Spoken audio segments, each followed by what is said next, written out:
Hello everyone, happy Sunday to you all. Today I'll be narrating episode 4 of Lost in Our Own Pain. So just find a nice place to sit down and relax and enjoy the story. It was late into the night already and Adunia and her parents had not eaten anything. So Mama Aduni just prepared our common Nigerian food now, very delicious white rice and stew. Trust me, Mama Aduni can be a very good cook. Don't say I'm the one that tell you.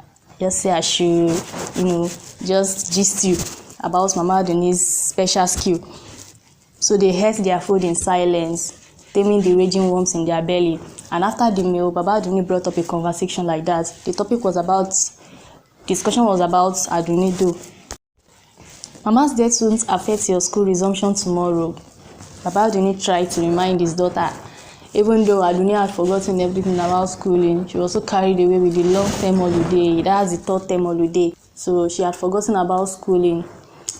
Though in her mind, she is very happy that the secondary school stress will also come to an end. She won't have to be going to secondary school, be waking up very early in the morning, be doing house chores that will stress her and all of that. So she was happy that very soon she will be writing her WAEC. She'll be writing her JAMB, so she'll leave Baba Aduni and his wife. But still, she was not prepared for the resumption. So she told her father, I'm not prepared for this resumption. I'll resume on Tuesday. She told her father that. But the father insisted because he used to be a man of his word. But as they were saying this, Aduni's mother was in her own thoughts already. She was thinking something different entirely. She was thinking about what Aduni did in the afternoon during Mama's prayers. She was so concerned about it. She was carried away with it. And she had to speak up. Baba Aduni, you didn't even say anything about what happened in the afternoon. She told her husband. Baba Aduni was surprised because many things happened in the afternoon which he could not remember. So he told her that he should specify what exactly she was talking about. Oh, Aduni was lost in thought and he didn't even get to you. She told her husband immediately. She didn't even allow it to settle at all. She just fired at her husband like that. That one had told her that was one of the reasons why he wanted her to resume with her mates the next day. That was Monday. Because he does not want brooding in his... And immediately, Aduni turned to face her mother and told her that I wasn't brooding. I was just concerned about Mama's death. I was just thinking about Mama's death. What could have led to Mama's death? Despite the fact that they shared the same room together the previous night. Despite all what Aduni was saying, he didn't even get to her parents at all. They were still concerned about the fact that she was still brooding and they don't want it in their home. So when Aduni saw that she could not change their mind, she just decided to keep quiet and just hold her lips. Because she knew the kind of parents she has, that there is no amount of what she could say that would change their mind. Mama Aduni was the first to yawn. After some time, she started feeling sleepy, followed by her husband. He started yawning. And Aduni also was feeling the same because the day has been tough on the three of them. And immediately she just remembered that she has to sleep in that same room she had shared with Mama Ologi the previous night.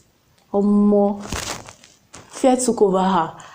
She had goosebumps immediately. I don't really know what Aduni was scared of, but I'm very sure that she was scared that Mama Ologi could come in the middle of the night to come and carry her away. Or Mama Ologi could appear from anywhere, any angle in the room, maybe from the ceiling, or she could spring up from the floor, or she could come from any angle of the wall to come and carry her to wherever she was. So she was forced to ask her mother if she could spend the night in her own room because the mother had a room of her own. And the mother told her that she would prefer Aduni to sleep in her room so that she can get used to it, or else she could develop phasmophobia. But Aduni was not interested in the advice. And when she turned her head to look at her father, he had reached their hometown. You know what I'm talking about now. He had slept off. He had reached their hometown. The day had been tough for me. So saying, she bidded her mother good night. Then she went to her mother's room. On getting to her mother's room, what happened was strange. Why? Because when she entered her mother's room, the first thing that greeted her was the sound of a bed and total darkness. Even the sound of the bed is making me myself scared. Do you want to know what happened to Aduni? Aduni was so scared. Her heart was beating so fast. It was pumping blood even than usual.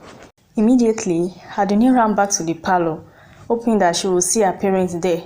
But on getting to the parlor, her parents had retired to their room. Fear gripped Aduni seriously. Do you really want to know what happened after that? Wait for the next episode.